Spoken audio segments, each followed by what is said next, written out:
પરમ દિવસે રાત્રે સમાધાન માટે બોલાવીને 6 જણાએ હુમલો કરેલ છે।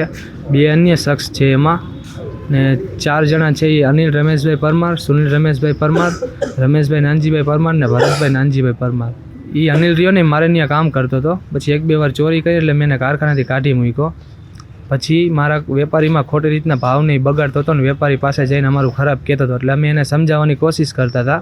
1 મહિના પહેલાં અમારે બોલાચાલી થઈ હતી ફોનમાં, એટલે એ બાબતને લઈને સમાધાન માટે બોલાવેલા હતા ગુરુવારે રાત્રે। તો મારા કાકા અને મારો મોટો ભાઈ પ્રકાશભાઈ એ બે ગયા ને, તો એ 6 જણા વચ્ચે એ 2ને હુમલો કર્યો છરી વડે। એ અત્યારે જે મારા મોટા ભાઈ છે ને એ તો અત્યારે એક્સપાયર થઈ ગયા છે કાલ રાત્રે। એમાં એ ને મારા કાકા બે સમાધાન માટેની એના ઘરે ગયેલા હતા, અનિલના ઘરે। ત્યારે હું તો હાજરમાં નહોતો, મારામાં ફોન આવ્યો ને પછી હું ફટાફટ ગયો, એને છરી અહીંયા લાગેલી હતી ને હું તરત એને સિવિલમાં અહીંયા લઈને આવ્યો ઇમરજન્સી વોર્ડમાં। શિવાજીનગરમાં બનેલી હતી, શિવાજીનગર શેરી નંબર 215ના ખૂણે દૂધસાગર રોડ ઉપર। મારી માંગ એટલી જ છે સરકારશ્રીને કે કડકમાં કડક કાર્યવાહી થવી જોઈએ અને આજીવન કેદની સજા થવી જોઈએ, જેના કારણે બીજી વાર બીજા કોઈ આ રીતના બીજા કોઈ ઉપર ના કરી શકે એટલા માટે।